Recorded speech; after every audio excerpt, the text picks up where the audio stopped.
अभिनंदन छात्रों, आज की हिंदी कक्षा में आपका स्वागत है।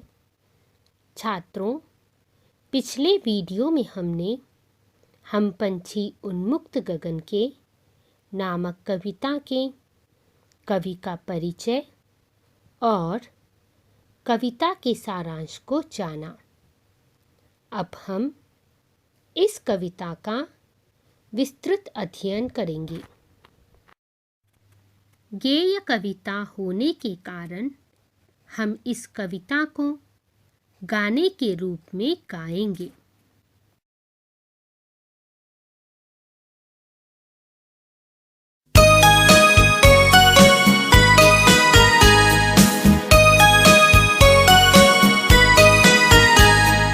हम पंछी उन्मुक्त गगन के पिंजरबद्ध ना गा पाएंगे।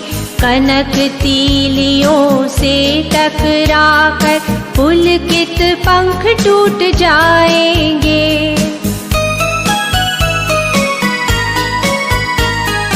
हम बहता जल पीने वाले मर जाएंगे भूखे प्यासे। कहीं भली है कटुक निबोरी कनक कटोरी की मैदा से। स्वर्ण श्रृंखला के बंधन में अपनी गति उड़ान सब भूले। बस सपनों में देख रहे हैं तरु की फुनगी पर के झूले।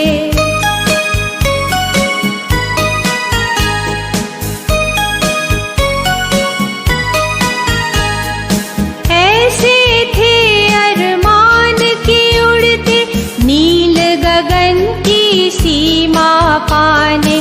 लाल किरण सी चोच खोल चुगते तारक अनार के दाने। होती सीमाहीन क्षितिज से इन पंखों की होड़ा होड़ी। या तो क्षितिज मिलन बन जाता या तंती सांसों की डोरी। नीर न दो चाहे टहनी का आश्रय छिन्न भिन्न कर डालो। लेकिन पंख दिए हैं तो आकुल उड़ान में विघ्न न डालो। छात्रों, आप भी इस कविता को गाने का प्रयास कीजिए। अब हम इस कविता के हर पद्यांश में आए नवीन शब्दों के अर्थ, व्याकरणांश एवं उस पद्यांश के भाव को समझेंगे। अब हम कविता के प्रथम पद्यांश को पढ़ेंगे। आप सब ध्यानपूर्वक अपनी अपनी पाठ्य पुस्तकों में देखिए और हर एक शब्द के उच्चारण पर ध्यान दीजिए तथा मेरे पढ़ने के बाद उन शब्दों को दोहराइए। हम पंछी उन्मुक्त गगन के पिंजरबद्ध न गा पाएंगे। कनक तीलियों से टकराकर पुलकित पंख टूट जाएंगे। छात्रों, आपने इस पद्यांश में आए प्रत्येक शब्द के उच्चारण पर ध्यान दिया और उन्हें दोहराया भी, है ना? तो आइए हम एक बार फिर से इस पद्यांश को पढ़ते हैं। हम पंछी उन्मुक्त गगन के पिंजरबद्ध न गा पाएंगे। कनक तीलियों से टकराकर पुलकित पंख टूट जाएंगे। छात्रों, अब आप हम पंछी उन्मुक्त गगन के कविता की पहली 2 पंक्तियों पर ध्यान दीजिए। हम पंछी उन्मुक्त गगन के पिंजरबद्ध न गा पाएंगे। अब आप पंछी शब्द को रेखांकित कीजिए। पंछी शब्द का अर्थ है पक्षी। अर्थ के साथ हम पंछी शब्द के पर्यायवाची शब्द भी जानेंगे। पंछी शब्द के पर्यायवाची शब्द है पक्षी, विहग, नभचर, खग। अब आप उन्मुक्त शब्द को रेखांकित कीजिए। उन्मुक्त शब्द का अर्थ है आज़ाद। उन्मुक्त शब्द के पर्यायवाची शब्द है स्वतंत्र, आज़ाद, स्वच्छंद, मुक्त। छात्रों, उन्मुक्त शब्द आपके लिए नया है, इसलिए इस शब्द को हम वाक्य में प्रयोग करेंगे। उन्मुक्त शब्द से वाक्य के उदाहरण कुछ इस प्रकार है। भारत देश 15 अगस्त 1947 को अंग्रेज़ों की दासता से उन्मुक्त हुआ। दूसरा वाक्य है, भारत देश को उन्मुक्त करने के लिए भगत सिंह ने अपने प्राण त्याग दिए। छात्रों, आप भी उन्मुक्त शब्द से एक वाक्य बनाइए और अपनी पुस्तक में लिखिए। अब आप सब गगन शब्द को रेखांकित कीजिए। गगन शब्द का अर्थ है आकाश। गगन शब्द के पर्यायवाची शब्द हैं आकाश, आसमान, व्योम, नभ। अब आप पिंजरबद्ध शब्द को रेखांकित कीजिए। पिंजरबद्ध शब्द का अर्थ है पिंजरे में बंद। पिंजरबद्ध शब्द आपके लिए नया है, इसलिए इस शब्द को वाक्य में प्रयोग करेंगे। पिंजरबद्ध शब्द से वाक्य के उदाहरण कुछ इस प्रकार है। चिड़ियाघर में जानवरों को पिंजरबद्ध कर रखा जाता है। दूसरा वाक्य है, राम ने पिंजरबद्ध पक्षियों को मुक्त किया।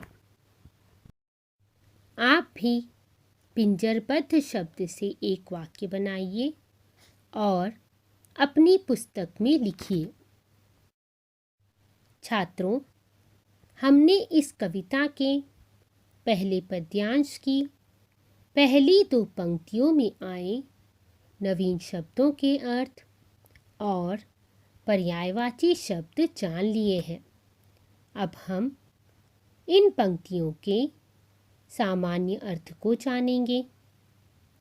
प्रस्तुत पंक्तियों में कवि पक्षियों के माध्यम से यह कह रहे हैं कि पक्षी स्वतंत्र आकाश में उड़ने वाले हैं। पिंजरे में बंद रहकर वे गाना नहीं गा पाएंगे। छात्रों, अब आप पहले पद्यांश की तीसरी और चौथी पंक्ति पर ध्यान दीजिए। कनक तीलियों से टकराकर पुलकित पंख टूट जाएंगे। अब आप सब कनक शब्द को रेखांकित कीजिए। कनक शब्द का अर्थ है स्वर्ण। कनक शब्द के अर्थ के साथ हम पर्यायवाची शब्द भी जानेंगे। कनक शब्द के पर्यायवाची शब्द है स्वर्ण, सोना, हेम, कंचन। अब आप सब तीलियां शब्द को रेखांकित कीजिए। तीलियां शब्द का अर्थ है काड़ियाँ या सलाखें। छात्रों, जैसा कि हमने अभी जाना कि कनक शब्द का अर्थ है स्वर्ण और तीलियां शब्द का अर्थ है काड़ियाँ या सलाखें, तो क्या आप बता सकते हैं कि कनक तीलियों का क्या अर्थ होगा? सही कहा, कनक तीलियों का अर्थ है सोने की काड़ियाँ या सोने की सलाखें। अब आप पुलकित शब्द को रेखांकित कीजिए। पुलकित शब्द का अर्थ है प्रसन्न या आनंदित। पुलकित शब्द आपके लिए नया है, इसलिए हम इस शब्द को वाक्य में प्रयोग करेंगे। पुलकित शब्द से वाक्य के उदाहरण कुछ इस प्रकार है। बालक का हृदय पितृप्रेम से पुलकित हो उठा। दूसरा वाक्य है, परीक्षा में अच्छे अंक आने पर सीता पुलकित हो उठी। छात्रों, आप भी पुलकित शब्द से एक वाक्य बनाइए और अपनी पुस्तक में लिखिए। अब आप सब पंख शब्द को रेखांकित कीजिए। पंख शब्द का अर्थ है पर। क्या कोई पर शब्द का भिन्नार्थक बता सकता है? बिल्कुल सही कहा। पर शब्द के भिन्नार्थक है पंख, परंतु और ऊपर। छात्रों, हमने कविता के पहले पद्यांश की तीसरी और चौथी पंक्ति में आए नवीन शब्दों के अर्थ और पर्यायवाची शब्द जान लिए हैं। अब हम इन पंक्तियों के सामान्य अर्थ को जानेंगे। प्रस्तुत पंक्तियों में कवि पक्षियों के माध्यम से यह कह रहे हैं कि यदि हम पक्षियों को सोने के पिंजरे में रखेंगे तो उनके पुलकित पंख अर्थात खुशी से फड़फड़ाने वाले पंख सोने के पिंजरे की तीलियों से टकराकर टूट जाएंगे। छात्रों, अब हम इस कविता के पहले पद्यांश के भाव को पुनः समझेंगे। प्रस्तुत पंक्तियों में कवि पक्षियों के माध्यम से यह कह रहे हैं कि पक्षी स्वतंत्र रूप से आकाश में उड़ते हैं। यह उनका स्वभाव है। यदि उन्हें पिंजरे में बंद कर दिया गया तो वे गा नहीं पाएंगे, क्योंकि गीत खुशी में गाए जाते हैं। आकाश में उड़ने वाले पक्षी पिंजरे में बंद होकर कभी खुश नहीं रह सकते। यदि हम उन्हें सोने के पिंजरे में रखेंगे तो उनके पुलकित पंख अर्थात खुशी से फड़फड़ाने वाले पंख सोने के पिंजरे की तीलियों से टकराकर टूट जाएंगे। छात्रों, हमने इस कविता के पहले पद्यांश के भाव को तो जान लिया है। अब हम इस पद्यांश में आए व्याकरणांश भी जानेंगे। उन्मुक्त शब्द का विलोम शब्द है बंधित। पिंजरबद्ध शब्द का समास विग्रह करने पर पिंजरे में बंद होगा। पिंजरबद्ध शब्द में कारक चिन्ह में का लोप हुआ है, इसलिए तत्पुरुष समास होगा। छात्रों, अब आप इन शब्दों पर ध्यान दीजिए।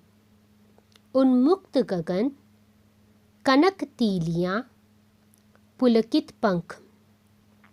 इन शब्दों में उन्मुक्त, कनक और पुलकित विशेषण शब्द हैं। ये शब्द संज्ञा शब्दों क्रमशः गगन, तीलियां और पंख की विशेषता बता रहे हैं। छात्रों, इस वीडियो को आप 2 से 3 बार ध्यान से देखिए ताकि आप इस वीडियो से संबंधित प्रश्नों के उत्तर दे सकें।